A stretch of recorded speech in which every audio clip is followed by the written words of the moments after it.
Topics बजेटचे आपण सगळे टॉपिक डिस्कस केले होते का?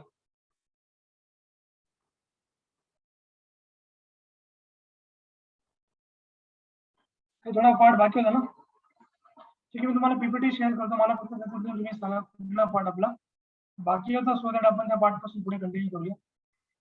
Let me just share screen with you so that you tell me.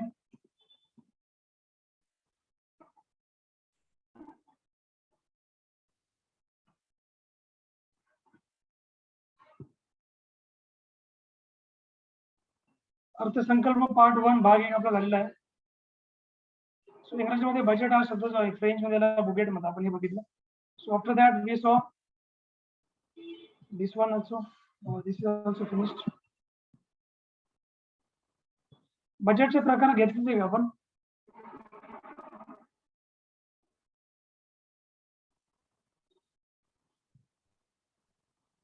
बजेटचे प्रकार आपण डिस्कस केले होते का? चल मी. हो सर. हो सर. ओके, सो किती प्रकार आहेत बजेटचे सांगा? 5 सर. एक्झॅक्टली बरोबर. त्यावरून आपण हे पण बघितलं चुकीचे अर्थ भरण्याचे स्रोत आपण बघितले होते. त्यानंतर so this also we discuss. बजेटचे प्रकार पहिला होता निष्पादन अर्थसंकल्प. सेकंड होता आउटकम बजेट. तिसरा होता जेंडर बजेट. देन शून्य आधारित अर्थसंकल्प, झिरो बेस बजेट. त्यानंतर आपण बघितला अशा आपण 5 प्रकार बघितले. लेखा म्हणजे आपण हे पण बघितलं, त्याची पात्रता बघितली. आर्टिकल 148 बघितलं आपण. प्रशासकीय कामाचा अनुभव हे वाक्य होतं आपल्या इथे बाकी. सो बघा, लेखा म्हणजे काय? जमा खर्च. आणि लेखा परीक्षण म्हणजे जमा खर्चाची तपासणी यंत्रणा. यामध्ये पुढील बाबींचा समावेश होतो. कुठला? त्यामध्ये बघा, भारताचा नियंत्रक व महालेखा परीक्षक, controller and auditor general of India. आता तुम्ही म्हणणार की हे इथं कसं काय, म्हणजे कॅग इथं कसं आला? कॅग जो आहे बघा, कॅगचं फंक्शन पॉलिटिकली कॅग एक appointed by the president of India on the recommendation of the government, central government. सध्या आता आपले कॅग कोण आहे? कोण सीएजी कोण सांगा बरं? What is his name? CAG कोण आहे सध्या आपली?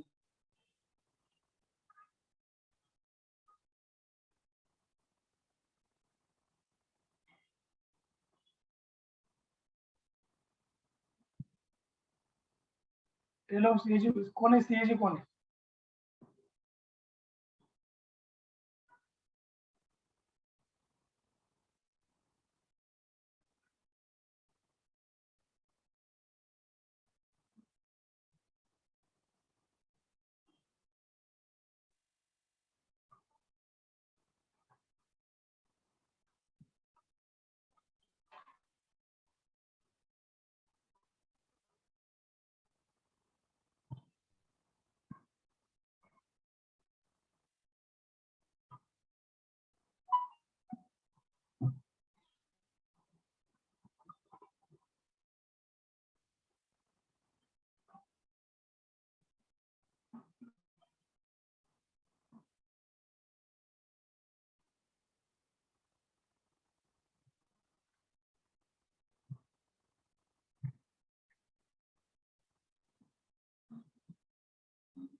सीएजी कॅग कोण आहे?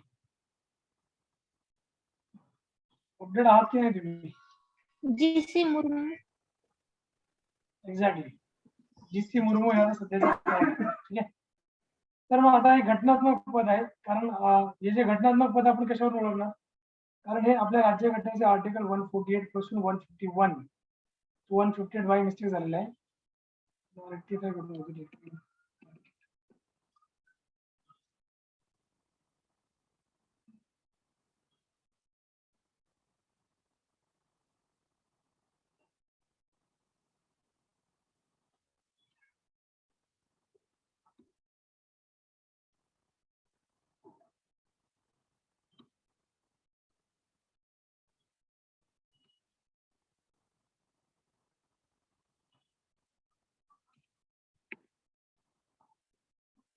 ठीक आहे.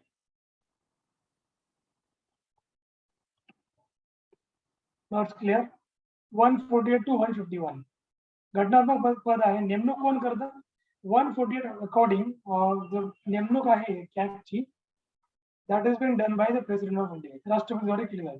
कार्यकाल किती आहे? 6 years किंवा 65 years which ever is earlier. जे लवकर असेल ते. समजा एखाद्या व्यक्तीला ऍट द एज ऑफ 61 जर तो कॅग बनला तर त्याला he has to resign within 4 years. ठीक आहे. 4-5 years मध्ये त्याला रिझाइन करायचं आहे. रिझाइन दिला तर कार्यकाल खतम होऊन जाणार.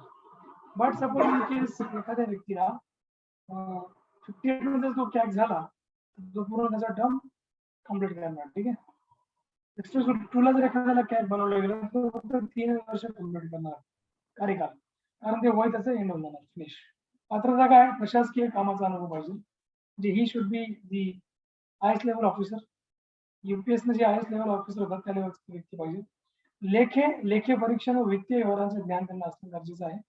जसं की ऑडिट आणि अकाउंट डिपार्टमेंट त्यांच्याकडे अगोदर होतं, पण जेव्हा जो कॅग ऍक्ट होता 1971 त्या कॅग ऍक्ट नुसार त्यांच्याकडे ऑडिट आणि अकाउंटिंग सेंट्रल गव्हर्नमेंटची स्टेट गव्हर्नमेंटची दोघांची ऑडिट आणि अकाउंटिंग त्यांच्याकडे होती.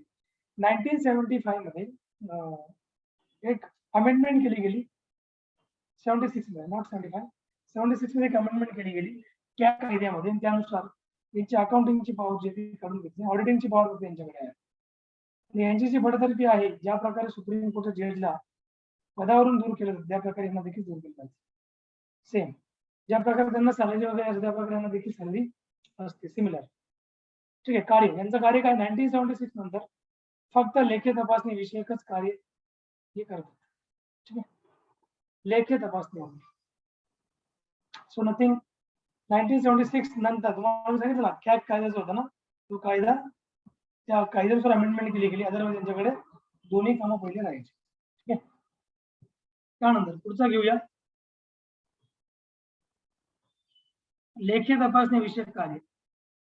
नाव अकाउंट रिलेटेड त्यांच्याकडे कार्य कोणते असतात बघूया आपण. भारताच्या व राज्य सरकारच्या संचित निधीतून झालेल्या खर्चाचा तपासणी अहवाल तयार करणे यांचं काम. बरं मला एक सांगा, गव्हर्नमेंट ऑफ इंडियाकडे किती प्रकारचे फंड असतात? गव्हर्नमेंट ऑफ इंडियाचे गव्हर्नमेंट खर्च वगैरे डिक्लेअर करतो किंवा त्यांचं म्हणजे एखाद्या सरकारी गव्हर्नमेंटचं पेमेंट करतो सरकारी अधिकाऱ्यांचं.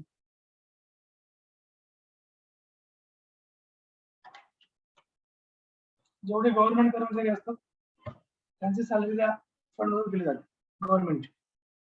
असे किती फंड गव्हर्नमेंटकडे असतात सांगा? 3. 3. मग कुठले कुठले?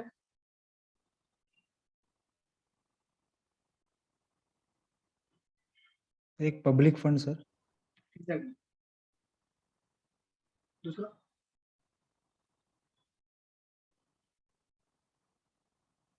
मराठी सांगितलं चालेल, काही प्रॉब्लेम नाही.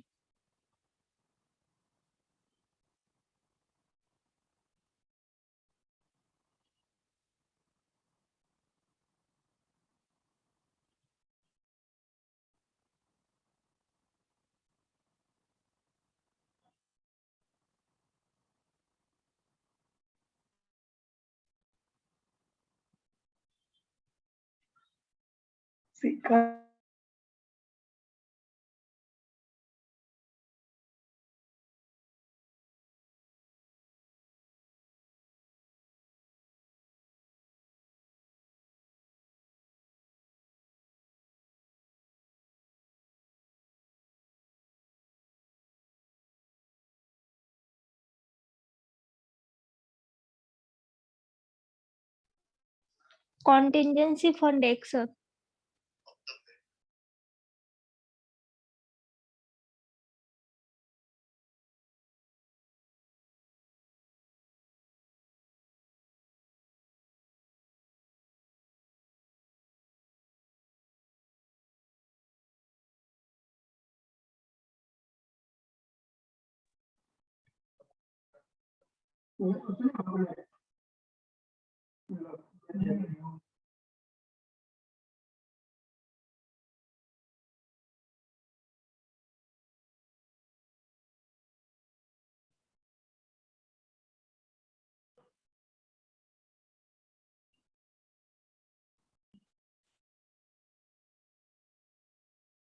ओके, सो आपण इथे होतो की कॅग बद्दल मी तुम्हाला विचारतो. 3 फंड, एक असतो कन्स्टिट्यूशन फंड ऑफ इंडिया, दुसरा असतो कंटिंजन्सी फंड, तिसरा असतो public fund. These are 3 funds under the government of India. ठीक आहे. त्यानंतर याच्यामध्ये कॅग काय करतो की हा जो संचित निधी असतो, ज्याला आपण कन्सॉलिडेटेड फंड असतो इंग्रजीमध्ये, भारत आणि राज्य, भारताचे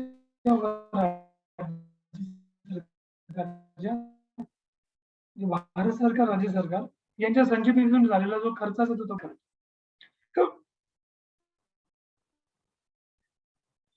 कॅग तो अहवाल राष्ट्रपतींकडे पाठवितात. ते पाठवितात, बाय मिस्टेक झाले, ते मिस्टेक आहे. पाठवितात, राष्ट्रपती अहवाल संसदे पुढे ठेवतात. संसद तो अहवाल लोकलेखा समितीकडे सुपूर्द करते. लोकलेखा समिती कॅगच्या अहवालावर त्याचे दुय्यम अहवाल तयार करते व तो अहवाल संसदेपुढे ठेवत असते. संसदेमध्ये त्या अहवालावर चर्चा होते, म्हणून कॅगला लोकलेखा समितीचे कान व डोळे असे म्हणतात. तसेच त्यांना लोकलेखा समितीचे मित्र, मार्गदर्शक व तत्वज्ञ असे म्हणता येते. सध्या 12वे कॅग श्री शशिकांत शर्मा 23 मे 2013 पासून पदावर आहेत. CG controller general of India, किंवा आपण त्याला म्हणू शकतो कंट्रोलर जनरल ऑफ अकाउंट्स, कलम 77A. त्यांच्याकडे खालील कार्य असते. नंबर 1, भारत सरकारचे व राज्य सरकारचे लेखे लिहिणे, लेख्यांचा वार्षिक आढावा घेणे इत्यादी. सध्या जवाहर ठाकूर या पदावर आहेत. जुना डेटा आहे, हा डेटा रिमूव्ह करा. जी.सी. मुर्मू ते बरोबर सांगितलं तुम्ही. संसदेच्या अर्थविषयक समित्या कुठल्या कुठल्या? आता संसदेची पहिली जी समिती आहे अर्थविषयक, त्या लोक अंदाज समिती, पब्लिक अकाउंट समिती कमिटी असं म्हटलं जातं इंग्रजीमध्ये. या समितीची स्थापना 1950 या साली झाली. याच्यामध्ये सदस्य किती असतात? 30. लोकसभेचे फक्त असणार 30 मेंबर्स. राज्यसभेचा याच्यामध्ये एकही मेंबर नसतो, कारण नावच काय, लोक अंदाज समिती. म्हणजे लोकसभेच्या जेवढे म्हणजे 30 मेंबर्स आहेत, ते 30 मेंबर सगळे लोकसभेपासूनच असणार, लोकसभेतून असणार. राज्यसभेचा एकही नसणार. याच्यामध्ये अध्यक्ष कोण असणार? 30 सदस्यांपैकी एकाला अध्यक्ष बनवलं जाणार आहे. आणि या समितीचा कार्यकाल 1 वर्षाचा. 1 वर्षामध्ये जे काम या समितीकडे सोपवण्यात आलं, यांनी आपला काम विदिन 1 इयर कम्प्लीट करून तो रिपोर्ट दिला पाहिजे. त्यानंतर ही जी समिती आहे ही बरखास्त केली जाते. परत पुन्हा नंतर दुसऱ्या वर्षाला ही गठीत केली जाते. त्यांना एक पर्टिक्युलर काम दिलं जातं. ठीक आहे. कार्य शासनाच्या खर्चात काटकसर सुचवणे हे यांचं काम राहतं लोक अंदाज समितीचे. संसदेत अंदाजपत्रक मांडण्याची पद्धत निश्चित करणे. सध्या अध्यक्ष कोण आहेत? मुरली मनोहर जोशी. दिस इज अ ओल्ड डेटा. ठीक आहे. आता हे नाही आहेत. लोकलेखा समिती, द पब्लिक अकाउंट कमिटी, सार्वजनिक हिशोब समिती. नंतर स्थापना, आता बघा पुढे कोणती? सार्वजनिक हिशोब समिती आहे. याची स्थापना झाली 1990 मध्ये, 1999 मध्ये, 1919 मध्ये. मॉन्टेगू चेम्सफोर्ड सुधारणा कायदा जेव्हा पास केला गेला, तर या कायद्याला अजून एक नाव आहे government of India act, Bharat सरकार कायदा. हा कायदा कधी पास केला गेला होता?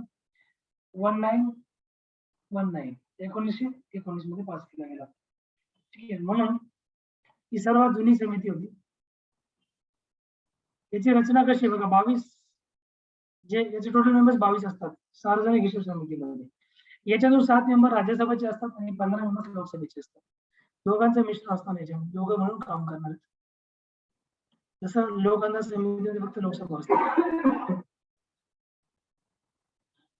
याचं कार्य काय बघा, कॅग कडून अहवाल अभ्यासून त्याचा दुय्यम अहवाल तयार करणे, कॅगला पूरक तो अहवाल संसदेत मांडणे. अध्यक्ष सध्या केव्ही थॉमस हे आहेत.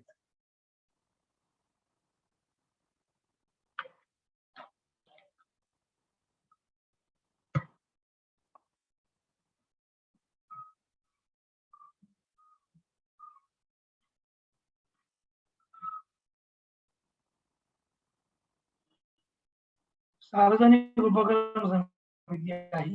सो या अकॉर्डिंग स्थापना केव्हा झाली? 1953. स्वतंत्र दर्जा 1963. सदस्य संख्या किती आहे 22 15 याची पण सदस्य संख्या 22 आहे 15 + 7 म्हणजे 15 + 7 हे कसे असणार लोकसभा 15 आणि राज्यसभा 7 ठीक आहे. त्यानंतर याच्यामध्ये पुढे आहे कार्य. या समितीचं कार्य काय? सार्वजनिक उपक्रम समिती सार्वजनिक उद्योगांचे अहवाल व लेखी तपासणी तसेच सार्वजनिक उद्योगांचा कारभार योग्य व्यावसायिक व व्यापारी तत्वांचे पालन करून चालविला जात आहे किंवा नाही हे तपास. सध्या अध्यक्ष कोण? शांताकुमार. ही शांताकुमार याचे अध्यक्ष लक्षात घ्या. ठीक आहे. चला आपलं हे आता एंड झालं. पुढचा आपण चॅप्टर्स कंटिन्यू करूया. याच्यावर काही डाऊट क्वेश्चन असतील तर विचारा मला. नसतील तर आपण कंटिन्यू करूया नेक्स्ट. आजचा चॅप्टर जो मी तुमचा पुढचा घेणार तो आहे चलनवाढ. भारतीय चलन पहिले घेणार नंतर मग भारतातील चलनवाढ घेणार. सध्या गरज आहे अशा चॅप्टर शिकण्याची. काही क्वेश्चन असतील तर विचारा.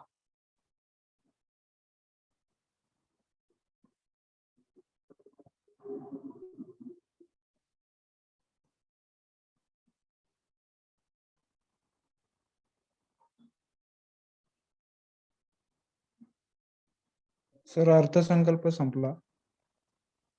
संपला. Okay sir.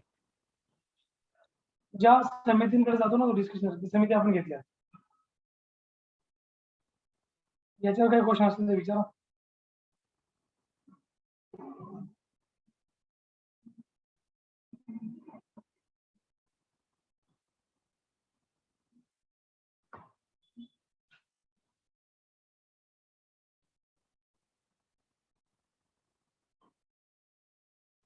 ठीक आहे. नाही सर.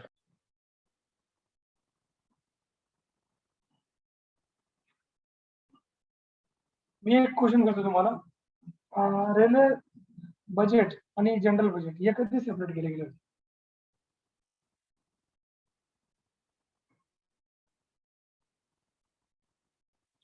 ऑलरेडी मी शिकवलं स्टार्टिंगलाच.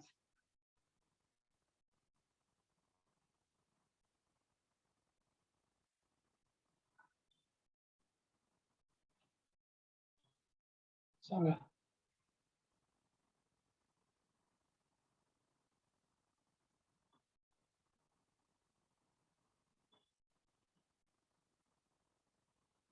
क्वेश्चन काय आहे सर? अर्थ बजेट बद्दल आहे. रेल्वे अर्थसंकल्प जो जनरल साधारण अर्थसंकल्प आहे आपला तो कधी सेपरेट केला गेला?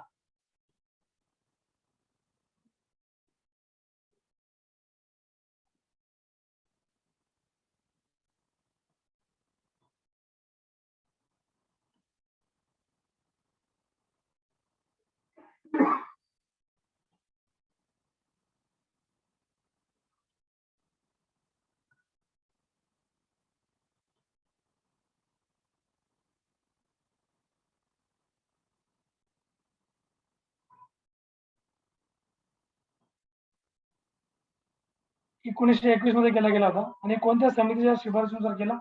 ॲक्वर्थ कमिटी. ॲक्वर्थ समिती आपण केली गेली होती ब्रिटिश काळामध्ये.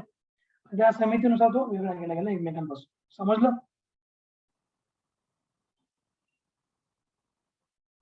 हो सर.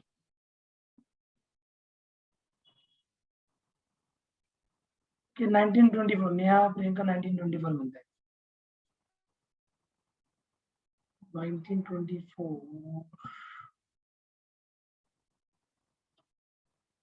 1921 होता रेल्वे आणि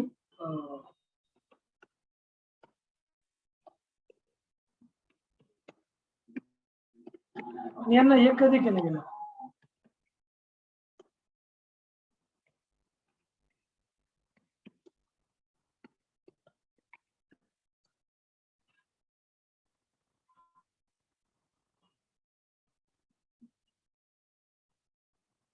ते 1924 अगदी बरोबर आहे. 1924 पासून सेपरेट झालं. बरोबर. माझं पण थोडं काय हरकत नाही. थोडं इयर वेगळं झालं होतं. 1921 ला कमिटी अपॉइंट केली गेली होती. त्या कमिटीचं इयर सांगितलं. 1924 ला हा सेपरेट केला गेला. करेक्ट आहे. Right answer. ठीक आहे. जाऊया पुढच्या क्लास सेशन स्टार्ट करूया आपण.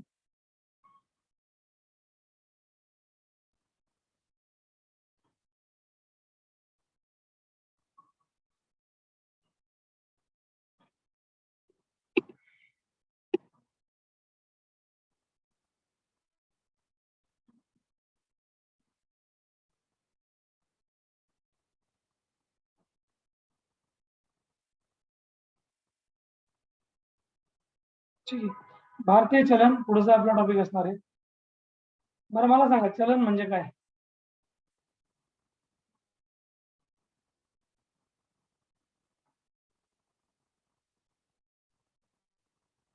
सांगा चलन म्हणजे काय? देवाणघेवाण करण्याचं एक हे माध्यम. देवाणघेवाणाचं माध्यम. ओके. अजून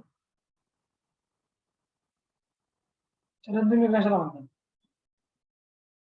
सर पैसे पैसे.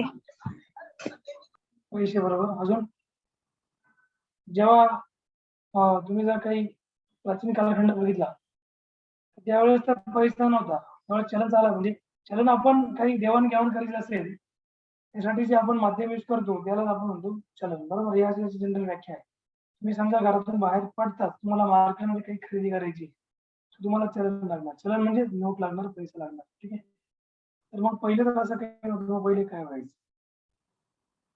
पहिले एक्सचेंज सर वस्तू असायची. चांदीचे नाणी. एक्झॅक्टली. चांदीची नाणी वगैरे द्यायची, सोन्याची चांदीची. किंवा मग काही असं बघा ना शेतीचं पीक राहायचं गहू वगैरे बाजरी हे पण देऊन आणि तुम्ही काही घेऊ शकता. ते सर असं करायचं ना की एक पोती गव्हाची देऊन हो ती एक्झॅक्टली. वस्तू खरेदी. बरोबर. तेच तेच राईट. जे तुम्ही म्हणताय की जसं की एक पोतं गव्हाचं देणार किंवा काहीतरी अर्ध्या पोते गहू देणार त्या बदल्यात तो एक पोतं गव्हाचं देणार त्यामध्ये एक पोतं साखरेचं घेणार. असं पहिले ही जी सिस्टम होती त्याला काय म्हणायची? Barter system. Barter system. Right. This system were called as barter system. जे एक्सचेंज पद्धत होती ही पहिल्या जमान्यात चालायची. नंतर चलन आलं.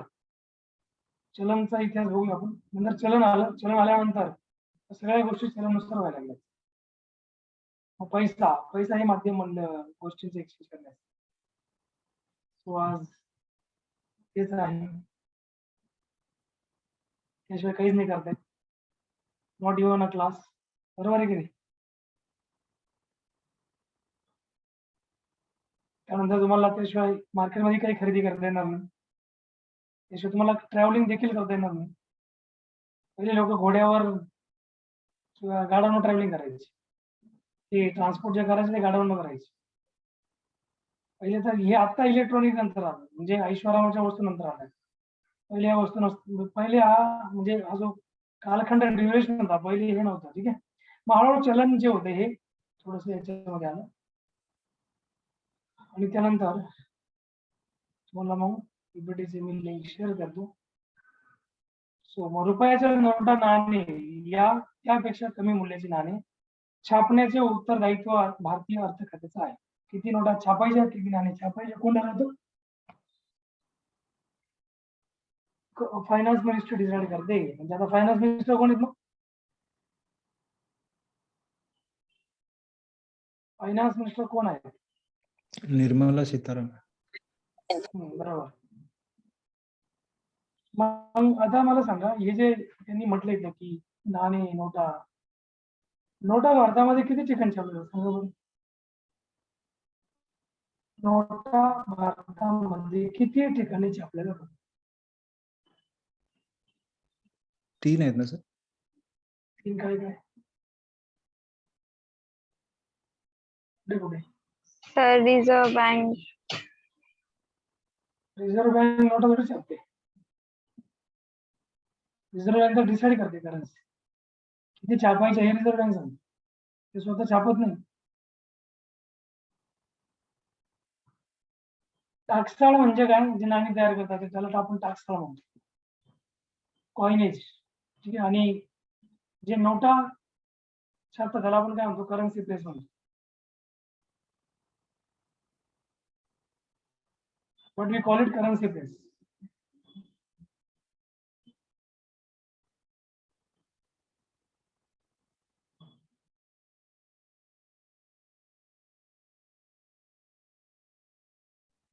नाशिक मध्ये आहे. ठीक आहे. नाशिक मध्ये नाशिक रोड म्हणून आहे. तिथे एक नोट प्रेस आहे. त्यानंतर अजून कुठे? बंगालमध्ये कुठे? बंगालमध्ये एक एरिया आहे. फेमस टुरिस्ट डेस्टिनेशन बंगालमध्ये कोणतं नाव काय त्याचं? दार्जिलिंगच्या जवळ, बरोबर, दार्जिलिंग आहे. पण दार्जिलिंगच्या जवळ एक डिस्ट्रिक्ट आहे बंगाल मधला, तिथे एक आहे. तिसरी हैदराबाद. हे लक्षात ठेवा, ठीक आहे, इम्पॉर्टंट आहे. मुंबईला वगैरे नाहीये. या 3 ठिकाणी नोट प्लेस आहे जगामध्ये, सॉरी भारतामध्ये. आणि आरबीआय जितक्या नोटा आरबीआयच्या रिक्वायर्ड आहे तेवढं आरबीआय छापायला सांग. आता बऱ्यापैकी असाही क्वेश्चन होतो, मग आरबीआय असं का करत नाही की या नोट प्लेस वाल्यांना असं सांगत का बरं नाही की तुम्ही सगळा पैसा छापा आणि इतका पैसा छापा की सगळ्या गरीबांमध्ये वाटून द्या, म्हणजे गरिबी लोकांची दारिद्र्य दूर होऊन द्या. असं होईल का? कधी शक्य राहील का? Is it possible? नाही सर. का नाही होणार असं?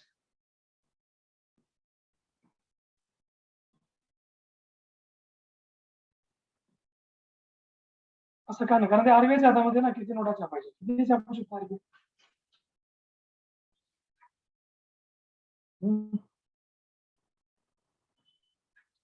सध्या तर 500 नोट आहे, 2000 नोटच नाही.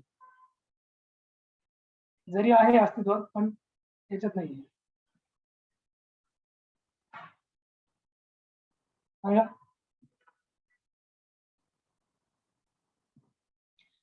वाय कॅन आरबीआय डू दिस? त्याने गरिबी दूर होईल ना, भारताची दारिद्र्य कमी होईल.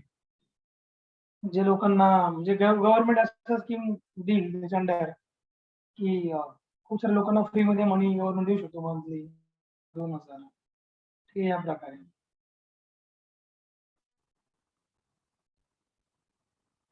सर ते मिनिमम बेसिक इन्कमच्या अंडर. इंटरनॅशनल लेवलला होतं ना की किती छापायचा किती नाही. एक्झॅक्टली, बरोबर आहे. इंटरनॅशनल लेवलला डिसाईड करतो कोण? डिसाईड करतो मग आंतरराष्ट्रीय लेवलला?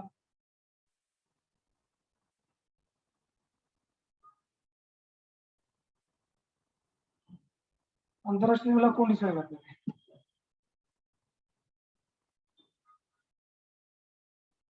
ते पण तुम्हाला मी शिकवणारच आहे पुढे.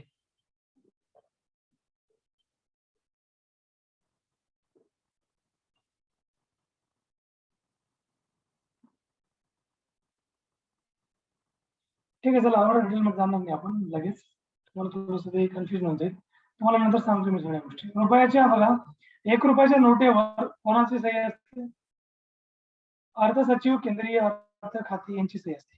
आणि बाकी ज्या सगळ्या नोट आहेत, 2 रुपयापासून पुढच्या ज्या काही नोट्स आहेत त्याच्यावर कोणाची सही असते? याच्यावर आरबीआय जे गव्हर्नर आहेत, आरबीआयचे गव्हर्नर यांची सही असते. जर रुपयाची नोट आहे का अस्तित्वात नाहीये, मग केंद्रीय जो अर्थ सचिव आहे मग त्याची सही कुठे? कोणत्या नोटवर आहे? आता 1 रुपयाची नोट चालत नाही. कोणती नोट आहे? 5 रुपयाची नोट चालत नाही, 2 रुपयाची नोट पहिली होती पण चालत नाही. पहिले नोटा होत्या, ठीक आहे. म्हणजे पहिले 1 रुपयाची नोट, 2 रुपयाची नोट, 5 रुपयाची नोट होती, 10 रुपयाची नोट होती. आता 1, 2, 5 सगळं बंद करून टाकलं, त्याला फक्त कॉइन मध्ये ठेवलं त्यांनी, ठीक आहे. मग रुपयाच्या नोटेवर याची साईन राहायची, याच्या पुढच्या नोटेवर गव्हर्नर साईन करणार. रुपयाच्या, हे बघा, 1 रुपयाच्या नाण्यासाठी शुद्ध निकेल हा धातू वापरला जातो. आरबीआयचे पहिले भारतीय गव्हर्नर श्री देशमुख हे होते. was he? Shri Deshmukh.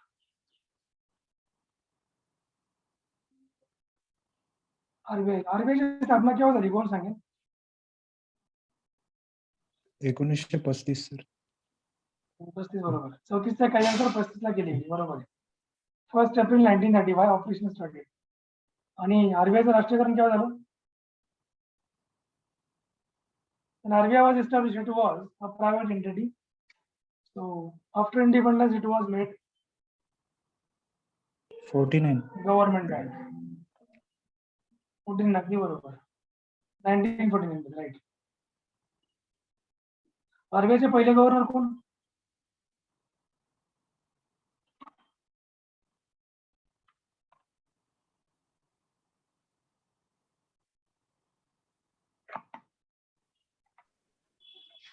D Deshmukh.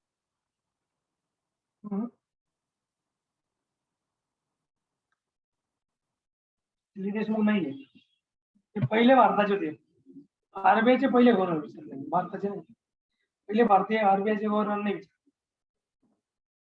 जेव्हा आरबीआय बनवली गेली तेव्हा पहिले गव्हर्नर कोण होते?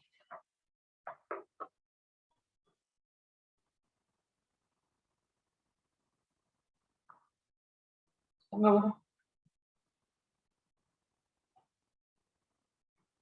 सर ऑस्बॉर्न स्मिथ हे पहिले गव्हर्नर होते आरबीआयचे. ऑस्बॉर्न स्मिथ होते, त्यानंतर अजून एक झाले होते आणि त्यानंतर मग एस डी देशमुख होते. त्यानंतर पुढील याच्यामध्ये आहे बघा टाकसाळ. टाकसाळ कुठे कुठे आहेत?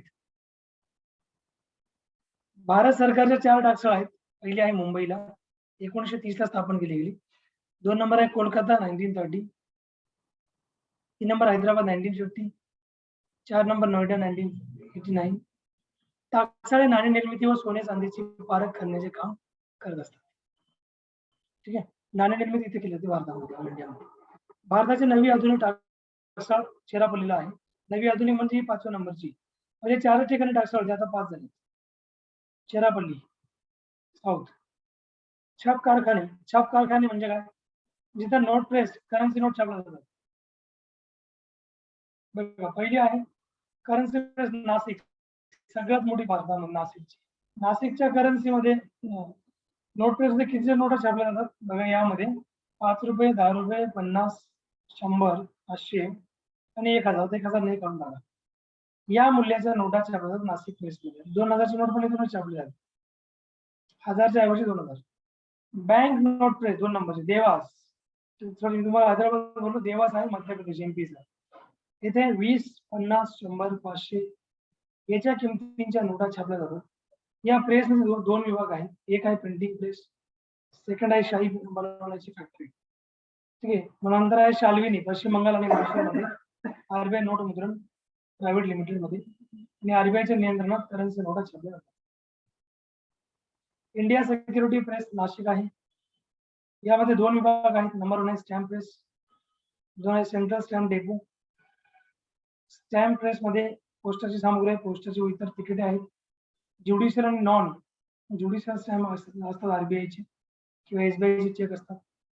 बॉन्ड, राष्ट्रीय बचत पत्र, इंदिरा विकास पत्र, किसान विकास पत्र, postal order, passport, promissory notes असतात. केंद्र सरकार, राज्य सरकारांची प्रतिभूती छापली जाते. पुढे आहे सिक्युरिटीज प्रिंटिंग प्रेस हैदराबाद, ही एक आहे. ऑस्बॉर्न स्मिथ अगदी बरोबर सांगितलं आन्सर. ऍक्च्युली मी आता बघितलं तुमची चार्ट, बरोबर आहे.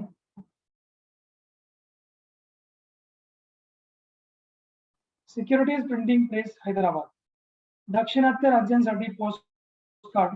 हैदराबादची जी सिक्युरिटीज प्रिंटिंग प्रेस हे काय काय तयार करते बघा. दाक्षिणात्य राज्यांसाठी पोस्ट कार्ड, आंतरदेशीय पत्र, लिफाफे, संपूर्ण देशासाठी केंद्रीय राजस्व स्टॅम्प छापले जातात. केंद्रीय उत्पादन कराचे तिकीट, नाशिकच्या प्रेसला मदत म्हणून नॉन ज्युडिशियल स्टॅम्प छापले जातात.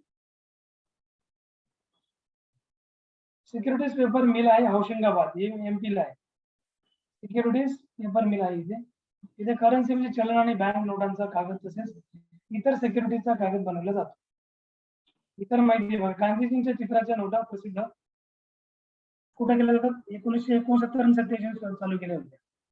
नेहरूंचे चित्र चलनी नाण्यावर सर्वप्रथम छापले गेले 1964 1988 पर्यंत. आंबेडकरांचे चित्र असणारे नाणे 1991 मध्ये आले होते. इंदिरा गांधींचे चित्र असणारे नाणे 1992 मध्ये आले. राजीव गांधींचे चित्र असणारे नाणे 1992 मध्ये. रिझर्व्ह बँक ऑफ इंडियाने सागर सम्राटच्या समुद्रात खनिज तेलासाठी विहिरी खोदणारे जहाज 19 फेब्रुवारी 1974 या कार्यास सुरुवात केली. अभूतपूर्व कामगिरीचा गौरव म्हणून 1 रुपयाच्या व नवीन 1000 रुपयाच्या नोटेवर सागर सम्राटाची प्रतिकृती छापली आहे आणि 100 रुपयाच्या नोटा 22 वर्षानंतर चिन्ह झाल्या 9 ऑक्टोबर 2000.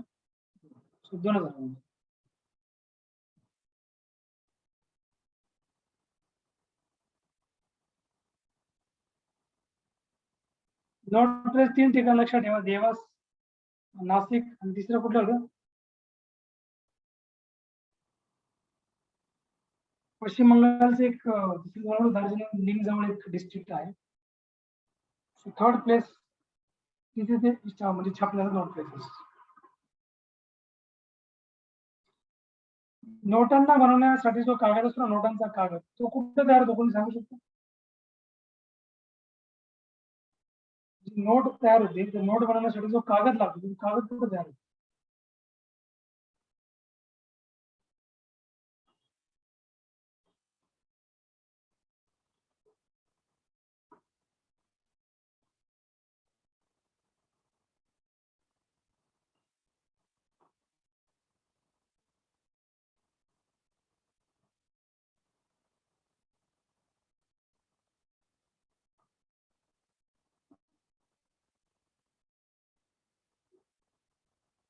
आत्ताच मी तुम्हाला सांगितलं औरंगाबाद MP मध्य प्रदेश.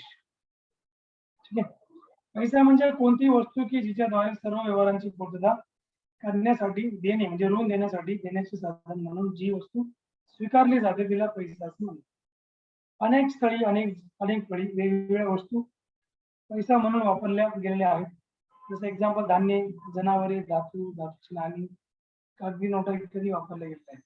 भारतात सध्या पैशामध्ये नाणी, कागदी चलन व व्यापारी बँकांच्या चालू ठेवीचा समावेश होतो. 1967-68 पर्यंत पैशाच्या पुरवठ्याची एक संकल्पना प्रसिद्ध केली आहे. त्या संकल्पनेला यम असे म्हटले गेले. या पैशाच्या पुरवठ्यात यम मध्ये लोकांच्या जवळील चलन आणि लोकांच्या व्यापारी बँकांचे चालू ठेवी यांचा समावेश केला जातो. या पैशाच्या पुरवठ्याच्या संकल्पनेला संकुचित संकल्पना असं म्हटलं जातं.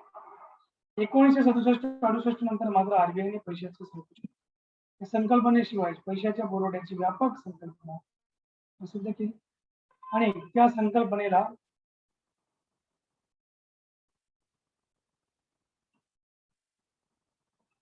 समग्र मौद्रिक संसाधने M3 असे म्हटलं जातं.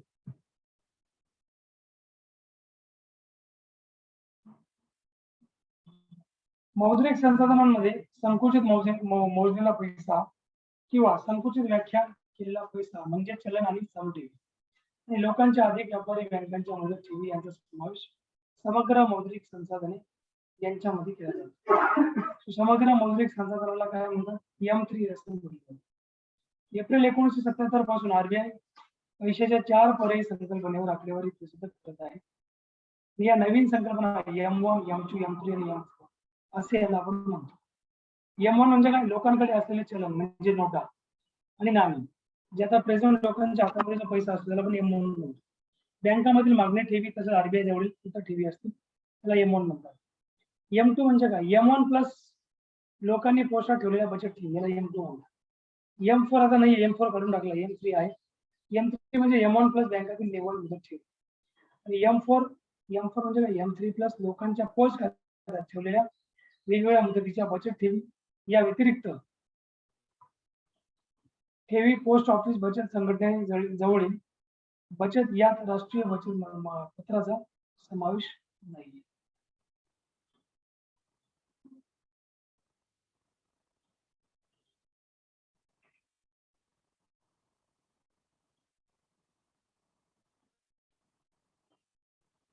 सो M1 ला संकुचित तर पैसा, तर M3 ला व्यापक पैसा संकल्पना म्हणतात.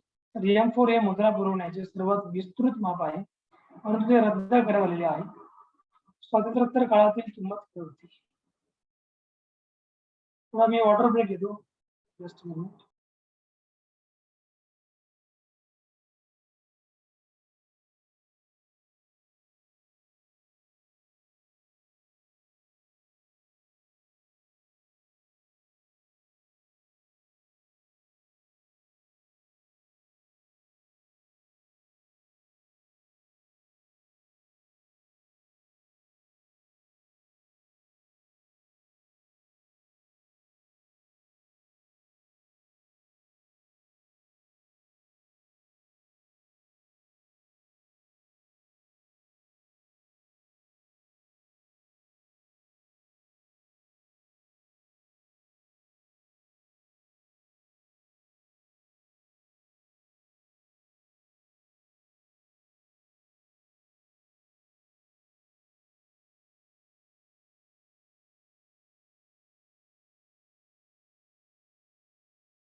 सुरुवातीला भारताने सन 1950-51 हे भारतातील चलनवाढसाठी मूळ वर्ष मानले. नंतर प्रत्येक 10 वर्षांनी यामध्ये बदल करण्यात आला.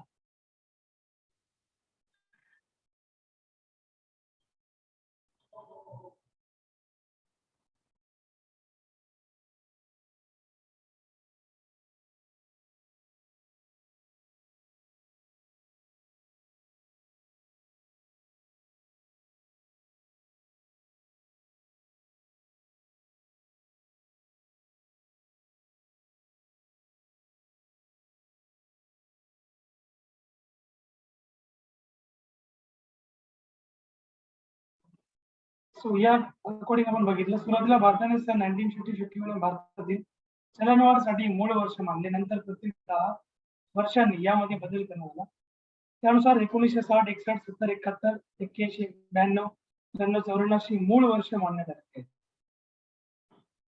पहिली पंचवार्षिक योजना बघा. पहिल्या योजनेमध्ये नियोजनाची बहुतांश उद्दिष्टे ही सफल झाली, त्यामुळे किंमत प्रति घटीचा कल होता.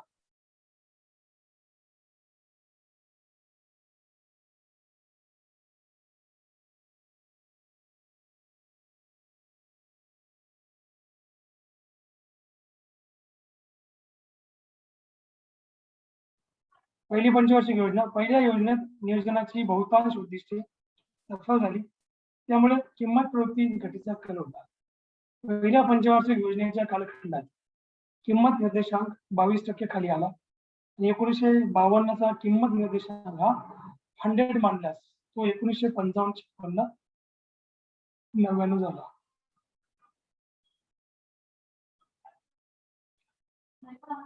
दुसरी पंचवार्षिक योजना इथे आपण बघितलं.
सुरुवातीला भारताने सन 1950-51 हे भारतातील चलनवाढसाठी एक मूळ वर्ष मानले. नंतर प्रत्येक 10 वर्षांनी यामध्ये बदल करण्यात आला होता. त्यानुसार 1960, 61, 1970, 71, 1981, 92, 93, 94 मूळ वर्ष मानण्यात आलेली आहे. पहिली पंचवार्षिक योजना बघा. पहिल्या योजनेमध्ये नियोजनाची बहुतांश जे उद्दिष्ट होती ती सफल झाली, त्यामुळे किंमत प्रवृत्ती घटीचा कल होता. सो पहिल्या पंचवार्षिक योजनेच्या कालखंडात किंमत निर्देशांक हा 22% खाली आला होता. त्या अकॉर्डिंग 1952चा जो किंमत निर्देशांक होता हा 100 मानल्यास तो 1955, 56, 99 झाला. दुसरी पंचवार्षिक योजना काय बघा. या अंडर पहिली योजना अपवाद वगळता दुसऱ्या महायुद्धापासून सेकंड वर्ल्ड वॉर म्हणजे कोणता 1939 नंतर जो वर्ल्ड वॉर होता तो सेकंड वर्ल्ड वॉर होता. मग या महायुद्धापासून भारतात भाववाढीची जी प्रवृत्ती दिसून येते, कारण युद्ध म्हटलं की इट्स लॉस नुकसान. जगात कोणत्या 2 देशांमध्ये युद्ध होत्या त्याचे परिणाम जे आहेत ते देशात पूर्ण जगात होतात मागणीमध्ये. सो दुसऱ्या योजना कालावधीत 30% किंमत निर्देशांकात वाढ झालेली आहे. तिसरी पंचवार्षिक योजना बघा. तिसरी पंचवार्षिक योजना काय. तिसऱ्या योजनेत मोठ्या प्रमाणात भाववाढ झाली, किंमत 30% वाढला. 1962ला चीनचे आक्रमण व 1965ला पाक युद्धामुळे संरक्षण खर्च वाढला. 1965-66ला दुष्काळ परिस्थिती निर्माण झाली. साठेबाजी व काळ्या बाजाराने किमती खूपच वाढल्या होत्या.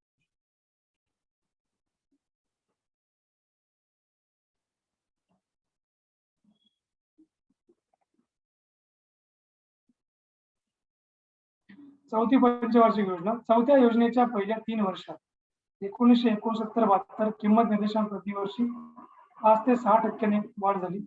चौथ्या 5व्या वर्षी 1972-73 व 73-74 किंमत निर्देशांक 20% वर पोहोचला.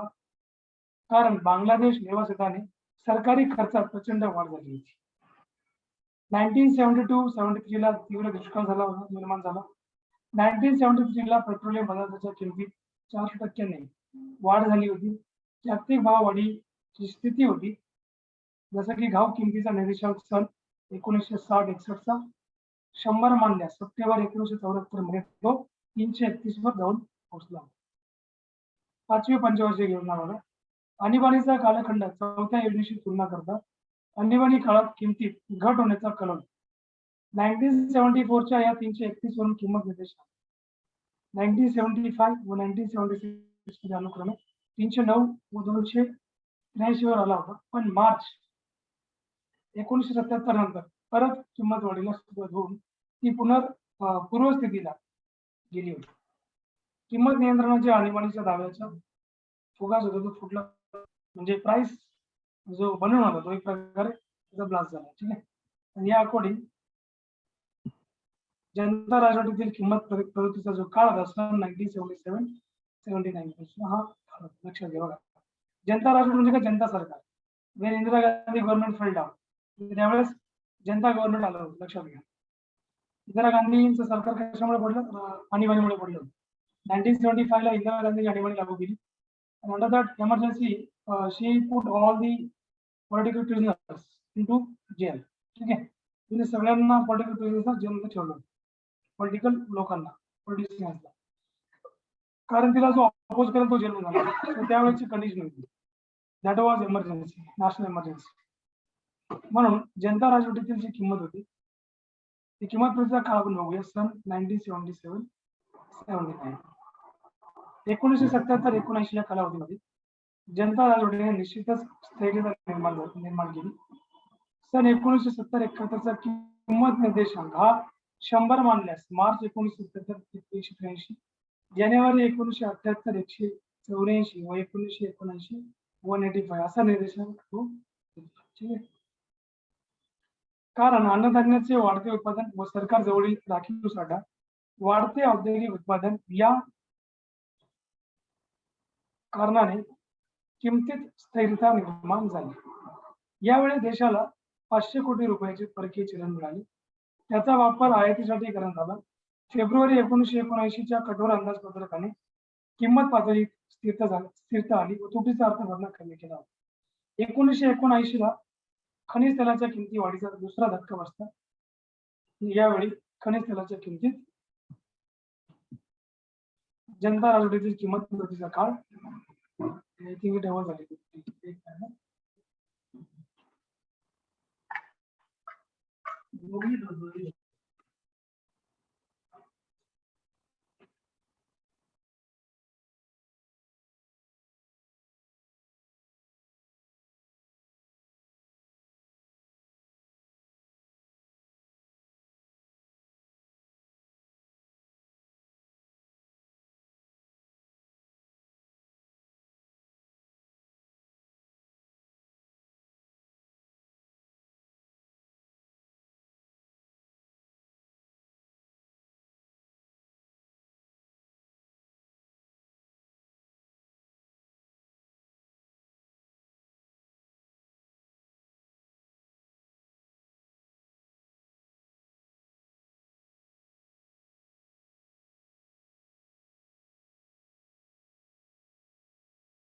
ही पीपीटी आपली डबल झाली. 1 मिनिट तुम्हाला मी पुन्हा सांगतो. एक मिनिट.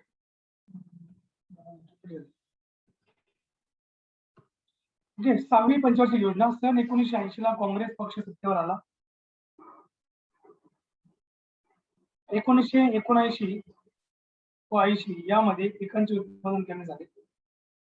इत्यादी कारणामुळे किंमत वाढीचा कल होता. सन 1980-81 मध्ये घाऊक किमतीचा निर्देशांक 256 होता व तो 1984-85 ला 338 एवढा वाढला. 1983-84 मध्ये सरकारने भाववाढी विरुद्ध कठोर उपाय योजले. व्यापारी बँकांच्या पतनिर्मितीवर बंधने घातली. सार्वजनिक खर्चात कपात केली. पैशाचा पुरवठा कमी केला. अन्नधान्याचा पुरवठा वाढविला. या योजना कालावधीमध्ये किमतीतील वार्षिक वाढ ही 6 ते 7% एवढी होती. 7वी पंचवार्षिक योजना.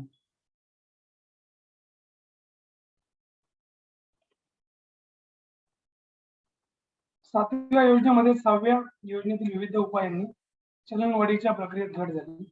सन 1980-81 चा किंमत निर्देशांक 100 गृहीत धरल्यास सन 1985-86 मध्ये घाऊक किंमत निर्देशांक 125 इतका होता. तो 1979-90 मध्ये 166 एवढा वाढला. सन 1984-85 मध्ये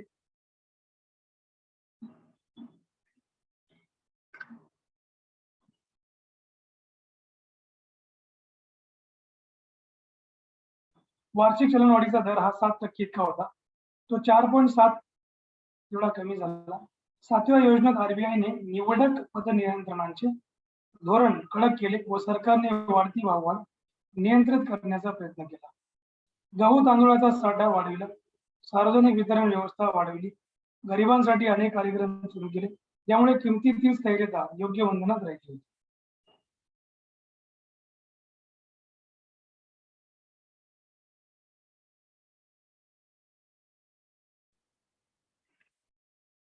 सन 1990 नंतर किमतीमधील प्रवृत्ती.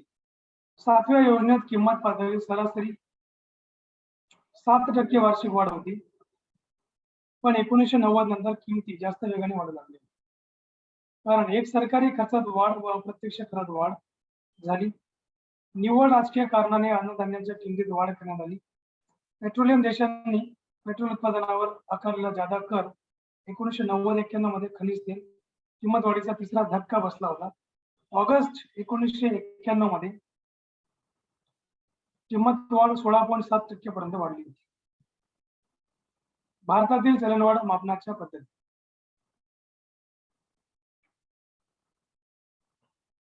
घाऊक किंमत निर्देशांक wholesale price index WPI. WPI म्हणजे काय? Wholesale price index. आणि याच्या सोबत अजून एक असतो CPI कन्झ्युमर प्राइस इंडेक्स. याच्यावरच किमती डिसाइड होतात. चलनवाढ डिसाइड होते, लक्षात घ्या. 1991 मध्ये कंडिशन खूप म्हणजे बिकट होती भारताची. त्यावेळेस इंडियावर खूप सारं एक्सटर्नल लोन होतं, इंटरनल पण लोन होतं. आणि सॉरी, त्यामुळे मग इंडिया जो डॉलर वगैरे परचेस करायचा, डॉलरची किंमत सूट झाली, वाढली. आणि त्यावेळेस मग भारताला अमेरिका डॉलर द्यायला तयार नव्हतं, म्हणजे कर्ज द्यायला तयार नाही एक्स्ट्रा. ज्यावेळेस 1990 मध्ये गल्फ वॉर झाला, गल्फ वॉरमुळे पेट्रोलच्या किमती प्रचंड वाढल्या होत्या. त्यामुळे भारताला मग आता पेट्रोलचं भारत सगळं इम्पोर्टच करतो. 90%, 10% फक्त इथून एक्सपोर्ट करतो. 90% क्रूड ऑइल आपण इम्पोर्ट करतो. त्यामुळे मग भारताला मग पेट्रोल वगैरे इम्पोर्ट करण्यासाठी कर्ज पैसा लागला, अमेरिकेला देत नव्हतं. अमेरिकेने सांगितलं की तुम्ही तुमची जी इकॉनॉमी आहे ती ओपन करा, because your economy is closed, so make it open etcetera. ठीक आहे. भारतातील चलनवाढ मापनाच्या पद्धती. घाऊक किंमत निर्देशांक होलसेल प्राइस इंडेक्स. महत्वाच्या 435 वस्तूंच्या घाऊक किमतीतील बदलावरून हा निर्देशांक काढतात. यात मुख्यतः औद्योगिक कच्च्या मालाच्या वस्तू असतात. घाऊक किंमत निर्देशकांचे आधार वर्ष 1993-94 हे आहे. सध्या नवा घाऊक किंमत निर्देशांक तयार करण्यात आला असून त्यात 30हून जास्त वस्तूंचा समावेश केला आहे. त्याचे आधार वर्ष आहे 2011 आणि 12. त्याबरोबर 1993, 2010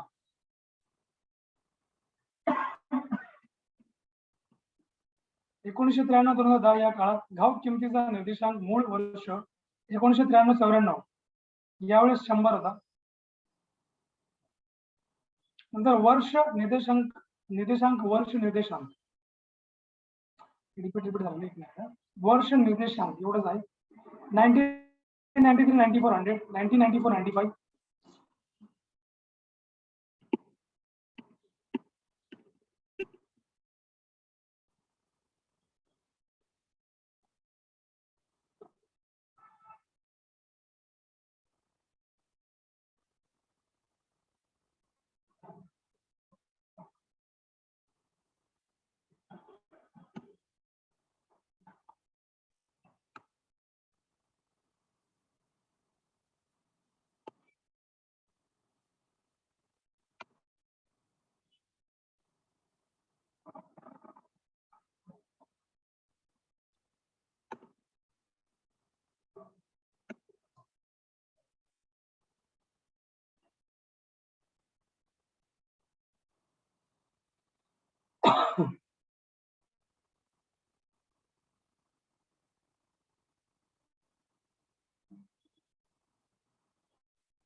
या प्रकारे बघा वर्ष निर्देशांक आहेत आणि याच्यानुसार तुम्हाला त्यांनी किमती दिलेल्या आहेत. किमती निर्देशांक घाऊक किंमत निर्देशांक कोणत्या वर्षी कशा कशाचा त्या प्रकार 2011-2020 या काळामध्ये घाऊक किमतींचा निर्देशांक मूळ वर्ष 2011-12 हे 100 होतं आणि या प्रकारे जिथं आपण इथं वरती घेतलंय हे सेम तिकडे आलेले आहे बघा.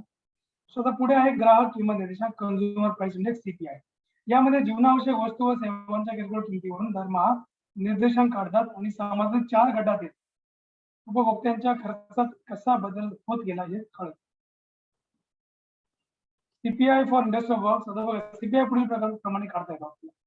इंडस्ट्रियल वर्कर्ससाठी CPI निघतो, ऍग्रीकल्चर वर्कर्ससाठी लेबरसाठी असतो, अर्बन नॉन मॅन्युअल एम्प्लॉयसाठी असतो आणि रिव्हरल लेबर अडजस्टमेंटसाठी असतो.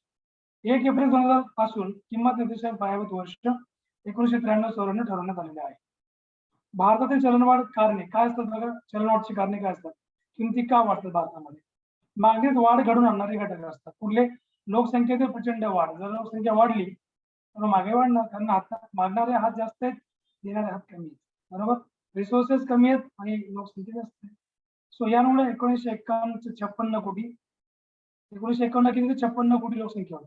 ही 2001 ला डबल झाली आहे, 102 कोटी झाली आणि आज 135 करोडच्या आसपास लोकसंख्या आहे. तो जेव्हा आपल्या पंतप्रधानांनी 2014 ला घोषणा केली होती की 135 करोड पॉप्युलेशन, 135 करोड की लोकसंख्या, 125 करोड 135 125 करोड ही लोकसंख्या आहे, देश की ताकद आहे. पण आज आपल्या पंतप्रधानांना कळत आहे, त्या सुद्धा म्हणतात की 126 करोड जो देशवासी आहेत, हे आपले विकासाचे प्रॉब्लेम्स आहेत. त्यांना आज प्रॉब्लेम वाटते लोकसंख्या. तेव्हा घोषणाबाजी केली तेव्हा काय? ताकद आहे, हिंदुस्तान की ताकद आहे. आता हिंदुस्तान का क्या है? प्रॉब्लेम. त्यानंतर सरकारी खर्चात प्रचंड वाढ. 1951 मध्ये 740 कोटी सरकारी खर्च बघा. 1951 ला काय? 1997-98 ला होता 38,000, म्हणजे 3 लाख 38,000 सॉरी 38,1200 कोटी सरकारी खर्चात प्रचंड वाढ. प्रचंड गुंतवणूक केली सरकारने. 50 मध्ये 1,000 कोटी तर 19 मध्ये 80,000 करोड. पैशाच्या पुरवठ्यातील वाढ पण गव्हर्नमेंटने केली. M1 मध्ये वाढ केली. तुटीचा अर्थ भरणा, पंचवार्षिक योजना क्रमांक तूट पंचवार्षिक योजना, यामध्ये काळा पैसा, खासगी खर्चात वाढ, अंतर्गत कर्जाची परतफेड, हे सगळे कारण आहेत. निर्यात वाढ, करघट, स्वस्त पैशांचे धोरण, त्याच्यामुळे महागाई वाढ. ठीक आहे.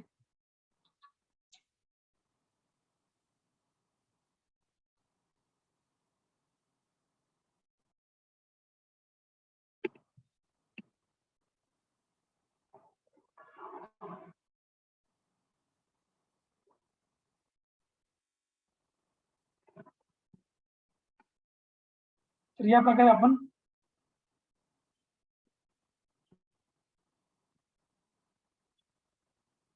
सगळं झालंय आपलं. ठीक आहे.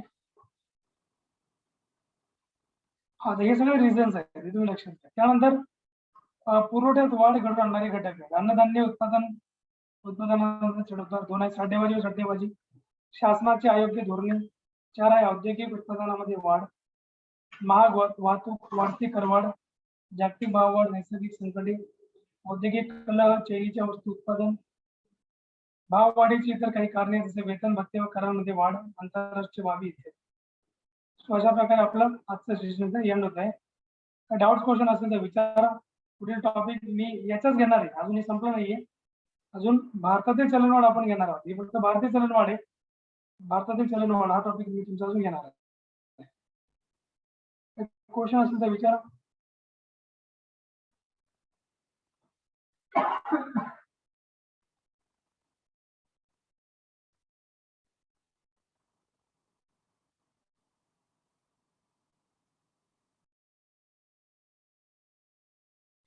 ठीक आहे, माझं सेशन थांबूया आपण. पुढील क्लास आपला हिस्ट्री असेल मॉर्निंग. हिस्ट्रीला जसं मी आज आपण महात्मा गांधी डिस्कस केला, फिरोजशाह मेहता आणि दादाभाई नौरोजी आपण घेणार आहे पुढच्या क्लास हिस्ट्री. ठीक आहे, आजचा क्लास हा मी शेअर करतो तुम्हाला. मागचे करतो. हो सर, बुक्स नाही आहेत ना सर? हा, बुक्स आहे नाहीत आम्हाला. बुक्स मिळणार आहेत, अजून मिळाले नाहीत. अच्छा, अजून मिळालं नाही का? बरोबर, मला वाटतं मिळालं म्हटलं तुम्हाला बुक्स वगैरे. नाही सर ना, म्हणून आम्हाला क्वेश्चन मार्क आहे की आम्ही घेतले तर डबल होतील. मग त्यांना मग विचारून घ्यायला विचारलं सर, पण पेशन्स आता किती करायचे आम्ही पण, असं झालं. मग ते मग कसं तुम्हाला अभ्यासाला असं तुम्ही डिले होणार. प्रॉब्लेम होतोय अभ्यासाला. तेच सर, काय ना ऍक्च्युली पीपीटी पण मोबाईल वर तरी किती बसणार आम्ही. तुम्ही बुक पण घेणार, तुम्हाला ते तरी 3,000 पुस्तक होते. मग डबल होऊन जाणार ना सर आमच्याकडे. हा, मग तेच ना. तुमची फीस पूर्ण पेड झालेली का? हा, आमची म्हणजे आम्ही पार्ट वाईज भरले. माझी तर झालेली आहे. माझी पार्ट वाईज संपली. एक बाकी आहे. किती भरले तुम्ही? टोटल किती तुम्हाला? माझी 50 आहे सर. काही नाही, करतील ते. त्यांना तसं बघा, एकदा सांगा त्यांना म्हणा की काय करता मला केलं बरं. आता मग आम्ही मग तसं त्यानुसार तुमच्या भाषेत सांगा. आता काय सर, आता काय सांगणार आम्ही, तर काय बोलू शकत, आता एवढंच रिक्वेस्टच करू शकतो. आता लांब राहिलोय सर, आम्ही तर कोल्हापूरला आहे. अरे हा, नाही ते नाही कलेक्ट नाही करून ठीक घेऊ आहे, शकतो. करतील ते, देतील ते, तसं काही प्रॉब्लेम नाही. हा देतील, ते देतील माहिती आहे ते सर हा, आम्हाला. पण ते डिले होत चाललंय ना सर, म्हणजे कसं आता तुम्ही शिकवत चाललाय पुढे पुढे, आमचं पाठीमागे राहत चाललंय. काय नाही, मी नोट तुम्हाला पाठवून देतो सरांना, वाटल्यास मला तर नाही सांगणार सरांना, कारण ते मागतील मग तो आमचं हा नाही आम्ही रिक्वेस्ट आम्ही करणार सर. राईट. चालेल, ठीक आहे. Okay sir, thank you sir. चला, हो.